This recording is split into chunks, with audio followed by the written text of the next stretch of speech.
All right. Well, hey guys, welcome to the Fit Beaute Report Podcast. I'm your host, Christina.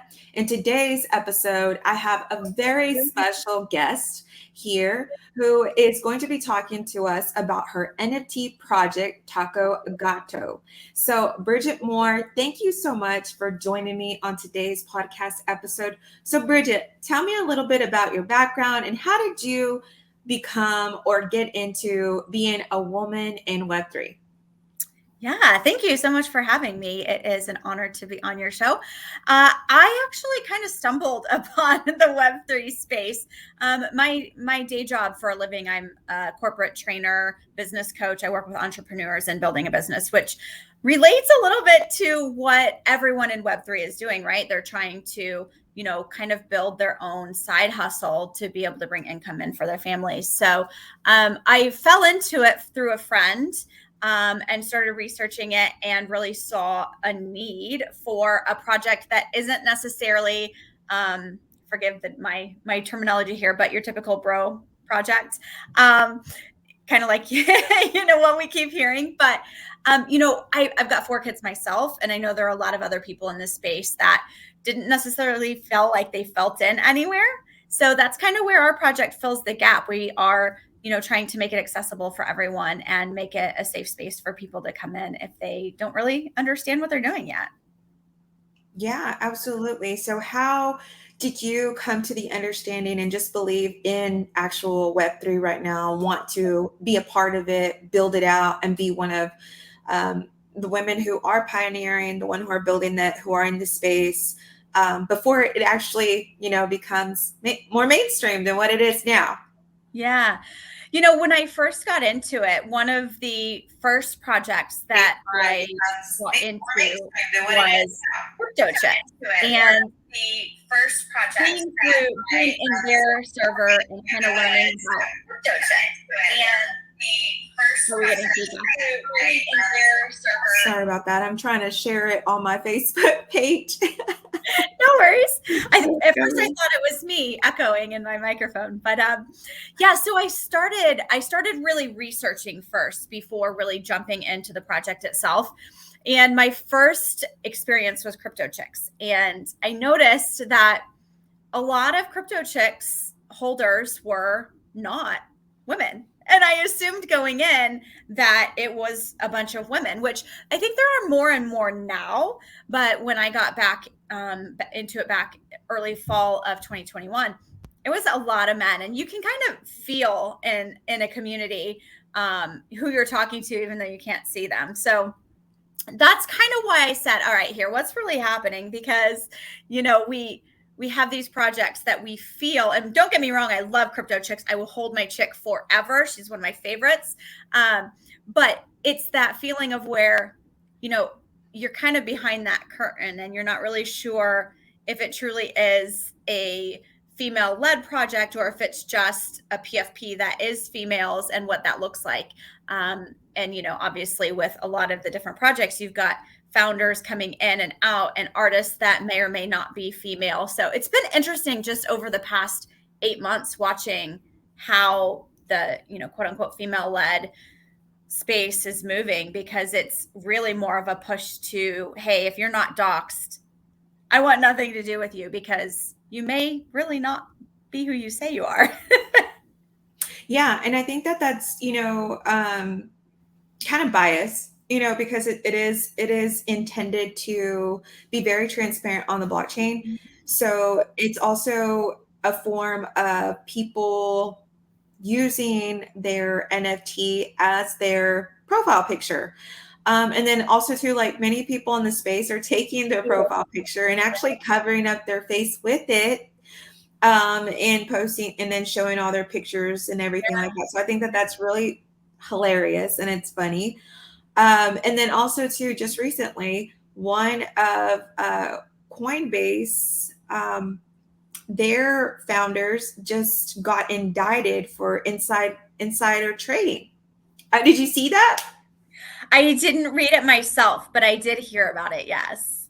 Yeah. So what are your thoughts on that? I mean, it's live news. It's relevant to our, to Web3. What are your thoughts on it? And you're a woman in Web3. So would love to Yeah. know what your thoughts are on that. Yeah, I think it comes down to just the newness of the space. And, we try to be decentralized, but at the same time, governments like to kind of call the shots and what you can and can't do. So, insider trading, I don't know. I'm not an expert in the area, but I don't believe that there's any true black or white in Web3 as to what is considered insider trading and what's not. Because when you look at, let's say projects that have an alpha group, how much of that is insider trading, or how much of that is just sharing a project that you really believe in? That's so true. Like you said, and I want to go back to crypto checks when you said you first started and you first bought your NFT and it was a crypto check. I've researched and I found that one of the first female projects in this space was a group of men who were actually many people don't know that. Many people are not aware that it was a group of men who created this NFT collection of women, and they were actually just trying to see if they could get women to buy into it or what the reaction would be with women. And I want to say it was something ladies, famous ladies. What was it? It was Fame Ladies. Yes, Fame Ladies. You know how the story ended? How? It's actually a really great story. So it was uncovered that they were all men pretending to be women. And the community basically went in an outrage and said, hey, that's not cool. You can't lie to us. You just tell us who you are. So they essentially gave up all of the project and they handed it over to the current founder, who is a female.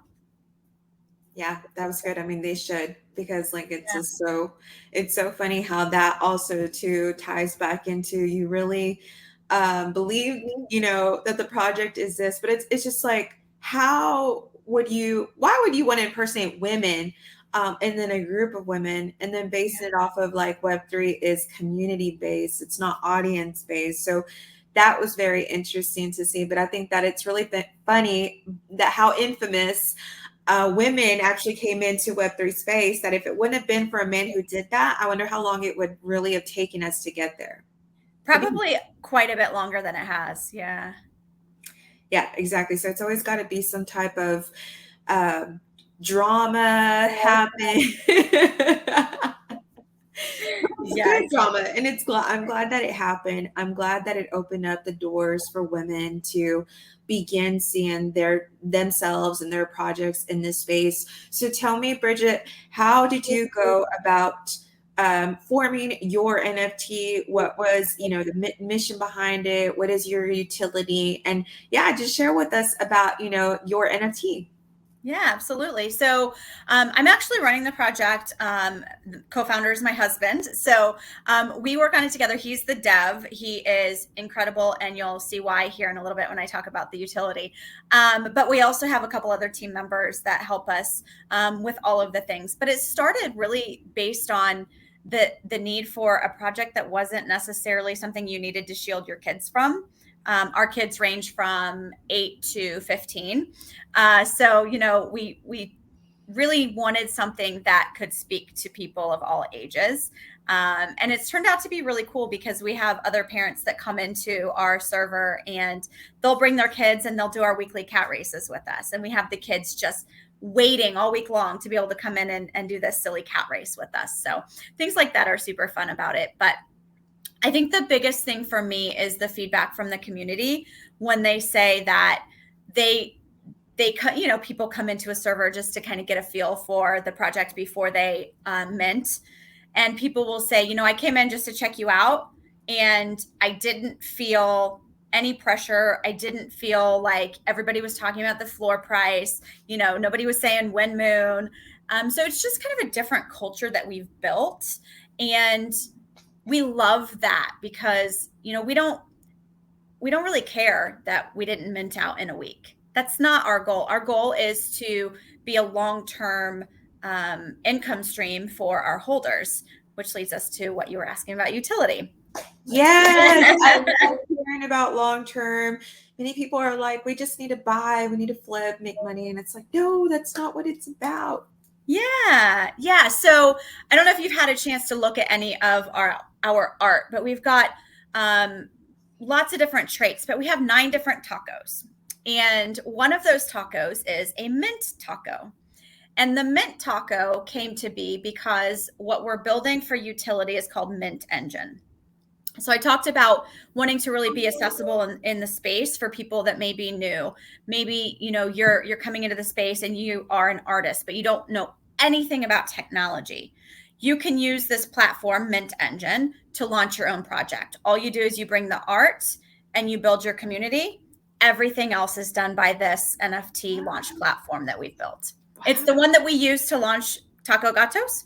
So, the dashboard we use every day to kind of check the stats, see what's happening in the project. But what we envision for this is not technically a DAO, but essentially a revenue sharing for people that are Taco Gatos holders. And that Mint Taco actually allows people to get quite a massive discount on launching their own project. Okay, so for our listeners who are not very familiar with NFTs and this whole space is really new to them and they are just listening so that they can get a little bit better understanding, can you take us back to what is minting? Yeah. What is a DAO? Why did you say that it's different than a DAO? And why is this something that is beneficial to a holder? Absolutely. All right. So minting is a process by which you are essentially creating your new NFT. So it's different than buying because you would buy an NFT on a secondary market like OpenSea or the new one that just launched, that name escaped me. Coinbase NFT. That's what it was. We just talked about them, didn't we? So when you mint, you're actually going into, so in this case, you would go to the Taco Gatos website, you would click the mint button, and you would create a unique piece of art that belongs to you. It lives on the blockchain. So for our listeners who are listening and they want to create an NFT, they have no idea what it's going to be. So let's just say, are you going to provide the kind of art, the characteristics? Do they submit something to share what they want? They want a butterfly, that they want a girl, if they want a cat. Also, I don't know. How does that work? Yeah. So if you think about it like this, all of the creative side of things would be the person developing the project. So let's say you, Christina, you come in and you say, I want to use Mint Engine to launch my own project. And I want my project to be, fitness girls with weights and, whatever it is. Okay. So you would provide the art. So you would, and it doesn't matter how many traits you have. Maybe you want the base art, which is, a lady with her hands up, and then another piece of the trait is a dumbbell. Another trait maybe is a water bottle, right? So you bring in all of these separate. I love it. I love these ideas that you're giving me. Thanks. I need a gato now. So really, you bring in these pieces of art, and they would all be separate pieces of art. But what the Mint Engine platform does is it takes that art and it randomizes it. So the computer algorithms are going to pull it together and maybe have, a dumbbell and a pink background, or maybe it's going to have the water bottle with a rainbow background. But it's going to pull all of those pieces together to where all you have to do is bring the art. And so when people bring the art, what does that need to look like? Does it just a JPEG, PNG? What is it? Does it need to be come with the characteristics as well? Is that in a separate vector PNG file, or how is that? Yeah, so it would be uploaded as separate layers. So your layers would be your separate JPEGs if it's high resolution. The format of it doesn't necessarily matter as much as the resolution. It's got to be super high resolution. Taco Gatos, for example, are 3,000 pixels each way, so they're square. But it does have to be high res. That way, it comes out well. And the other cool thing about the platform is that when you match up the art, So there's a trial system in the back end. So you can put the pieces together and verify that all of the combinations actually look right together.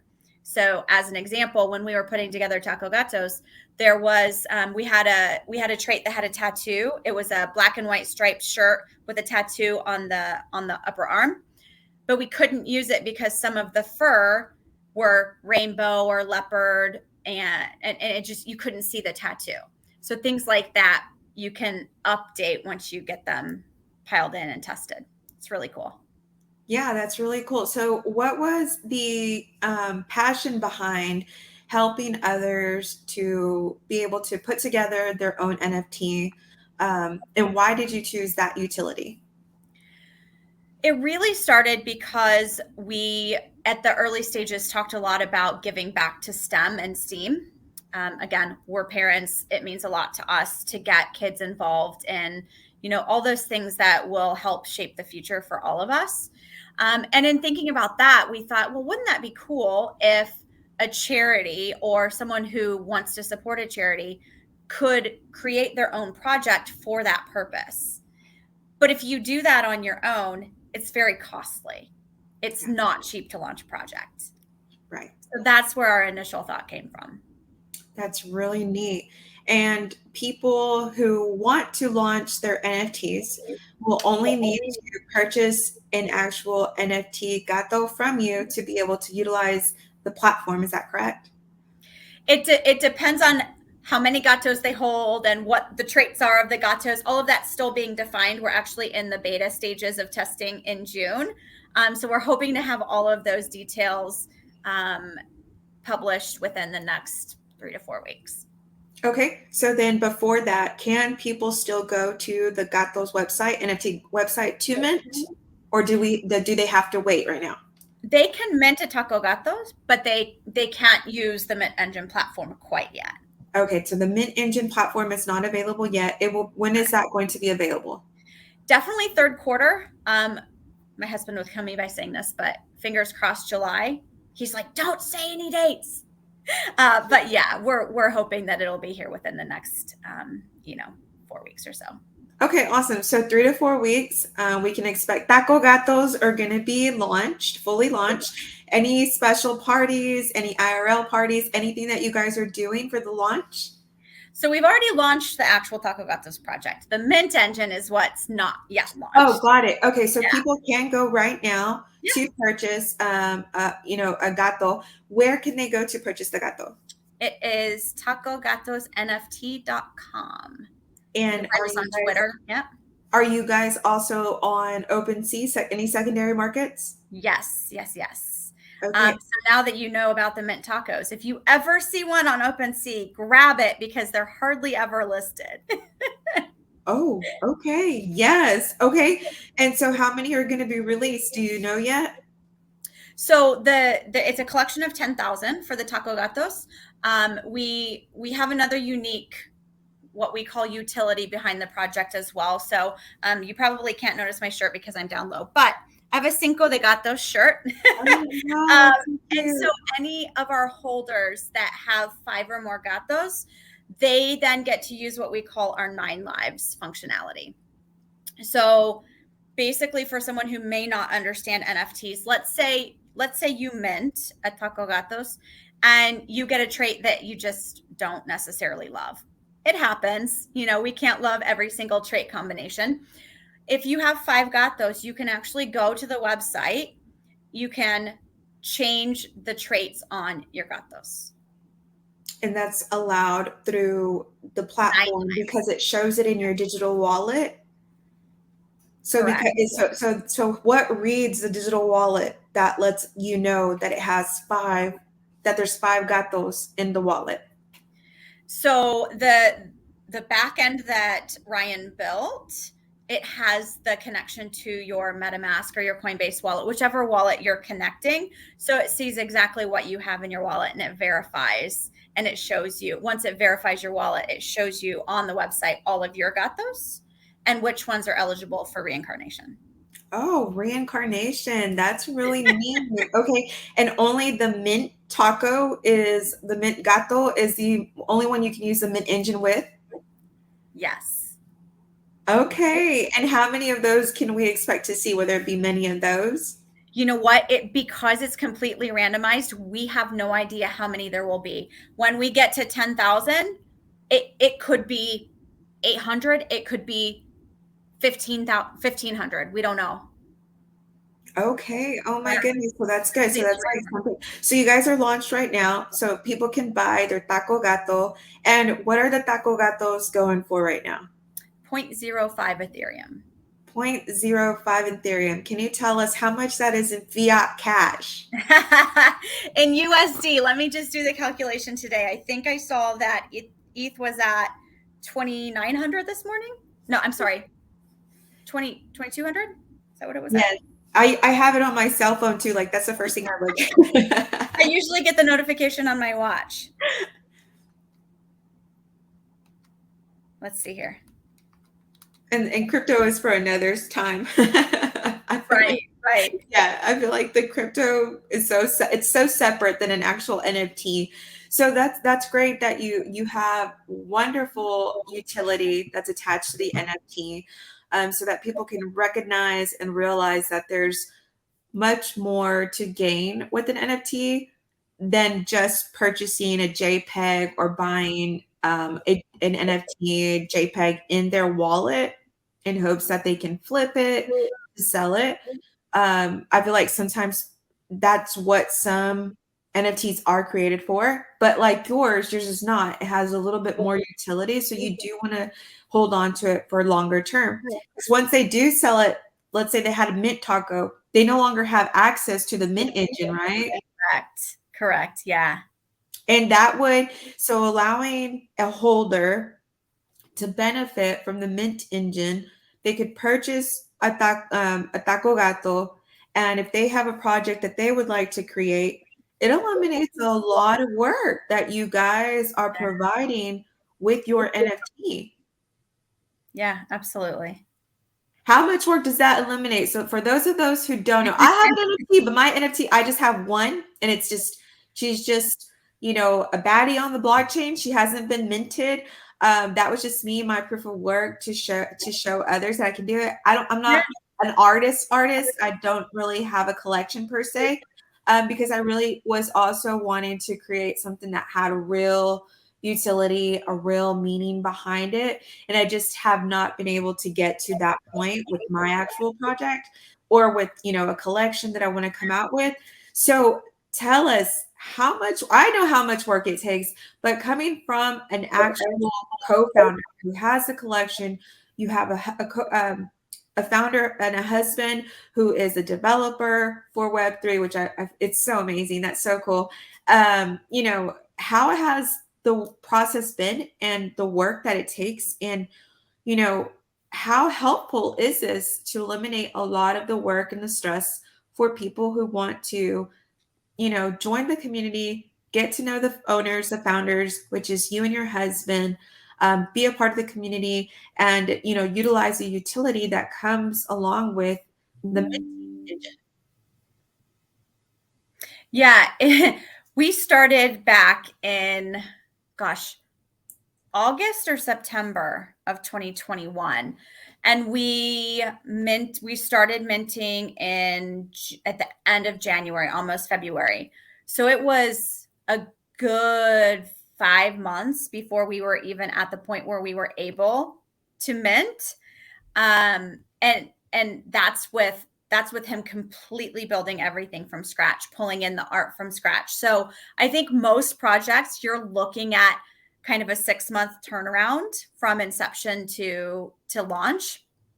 Yeah. So yeah, to your point, if you have a launch pad ready for you, you're looking at taking that time frame down to a couple months versus 6. Yeah, definitely a couple of months, and it's just done there for you. You're able to, so once do the Mint Taco gives you access to the Mint engine. Do the other Taco Gatos give you any utility? They do. So we don't have all of the definitions of what does what within Mint Engine, but the more you hold, the more rewards you get. So when you hold 3, you get a personalized Twitter banner.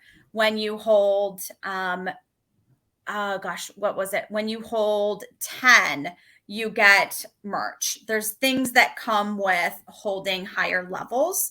At the same time, we realize that, not everybody has liquidity and can hold, 5, 10, 15 gatos.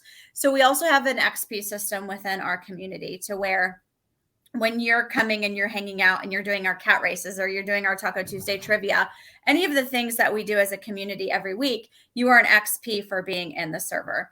So we have rewards for that as well. So you get a personalized Twitter banner at a certain level. At level 10, we have an airdrop special gato. You can only get it for being level 10. We have another one at level 20 and another one at level 30. So lots of things to, again, just reward holders for sticking with us and being part of the community. So I want to remind our listeners that an airdrop is a terminology that's used in Web3. So Bridget, tell us, what is an airdrop and why does it matter and how is it utilized in Web3 for NFTs and why is it a big deal? Thank you for pointing that out. I forget that your listener base is not necessarily in the space as much as we are. So an airdrop is basically an NFT that you don't choose to mint yourself. Someone places it in your wallet for you. Now, I will give you a heads up. If you are airdropped something that you're not expecting, it could be someone trying to take advantage of you. So if you're not expecting an NFT, it may not be a good thing. So we try to communicate very clearly what we are sending people and at what touch points so that they know whether it's truly from us or not. And why is it that, you don't want to accept an NFT if it's being airdropped to you? Why is that for our listeners? I don't know the technical side to it. What I do know is that if you interact with something that is in your hidden folder, so in OpenSea, you have your collected items, and then they have another section of your OpenSea profile that is hidden. And those are basically things that people airdrop to you. Many times what someone is trying to do is for you to click on it and accidentally give them access to your wallet. That is so good. I'm so glad you brought that up. For our listeners, yes, because this is a podcast to educate and inform everyone about NFTs, Web3, and women in Web3. So how does that happen, Bridget? How are they able to airdrop something to you, create a link where people, and then steal, from your wallet? Yeah. So because the blockchain is public, anyone can see anyone's wallet address. I could go in and I could find Christina's if I tried hard enough. People could find mine because my Twitter name is the same as my ENS domain name. So because that wallet, you can't steal from the wallet unless someone gives permission to steal from the wallet. So what some very smart but not nice people have done is figured out a way to have you click on whether it's a link or whatever it might be. It can come in lots of different forms, but they've found a way for you to click on something that gives access to your wallet. So they can take any of your NFTs. They can take any of the crypto that you have in that wallet. So from the back end tech wise, I have no idea how they do it. I just know that many people know how to do it. Wow. And that's true. We have very smart people in this. That's a thing too. Like we have a lot of smart people. We have different kinds of people with different skill sets. But those who do know how to steal are more on the technical side, are more on the developer side. They're more on the skill sets in tech, as a techie, versus someone who just wants to come out here, create something, make a living from NFTs, create their art, sell it.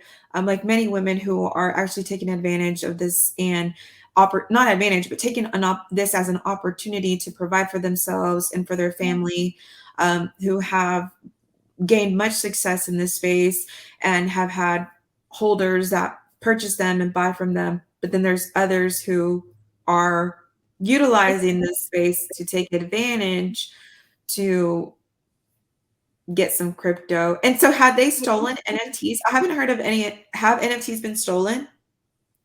Oh, yeah. Not for me. I've not been hit, thank goodness. But even people that are very well versed in the space and think that they wouldn't ever have it happen to them, sometimes you slip up and you don't read every single request that comes through. So for those of you that aren't familiar, whenever you go to connect your wallet, there will always be a signature request, and it has all kinds of, technical jargon.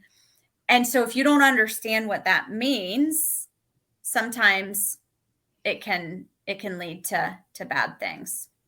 Yeah, absolutely. And it can lead to that. And that's so good though. But so you guys have a Discord. Can anyone join your Discord or you can't? Okay. Yeah, it's discord.gg/Taco Gatos NFT.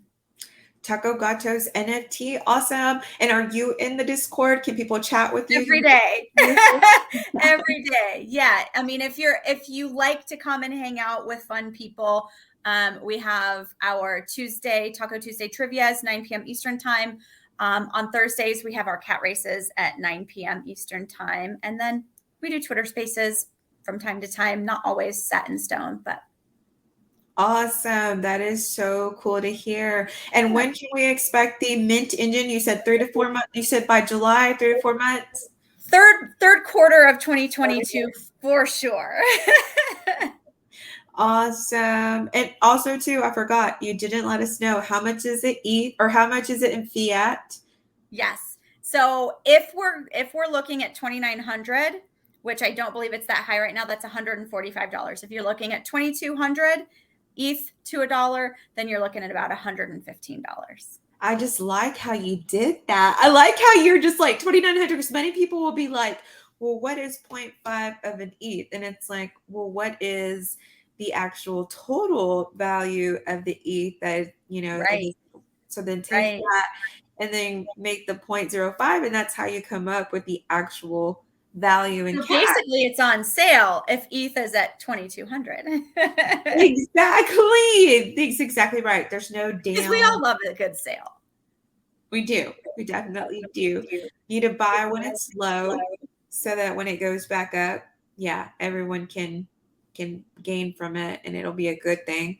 So I am so thankful, Bridget, that you joined me on today's podcast episode. Can you please let our listeners know where can they find you all over social media? What is your website and how can they get connected with you? Yeah, absolutely. Let's connect for sure. The website address is tacogatosnft.com. My personal Twitter is 0x La Chiquita. My username is the same across all platforms. So if you find me on Discord, it's the same. And then the Taco Gatos Twitter account, if you don't go to the website first, it's just Taco Gatos NFT. Taco Gatos NFT, guys. You heard it here from the co-founder. We will need to bring her husband on the next episode so he can tell us a little bit about. He's really good at training on the tech side of things. Yes, that would be great. That would be a whole technical conversation. And I feel like someone who's not as techy, for me to be able to interview them and ask them questions. So our listeners who, might want to come and join NFTs, but just don't have that techie background. But it would be great to, hear the story of someone who's actually building it out, because that takes a lot of work, but it's also amazing to see how it's being built. Yeah, it's really exciting. Awesome. Well, great. Thank you so much, guys. Thank you so much for tuning in to today's episode. I hope you gained much value. You learned more about NFTs. And if you have any questions, don't forget to connect with Bridget on Taco Gatos NFT, and make sure you check out their website, get an NFT, go engage in their Discord, and jump into Web3. It's not a scary place, and you meet wonderful people like I have met today, Bridget Moore. Thank you so much for joining me on today's episode. Thank you guys so much. Peace and love as always.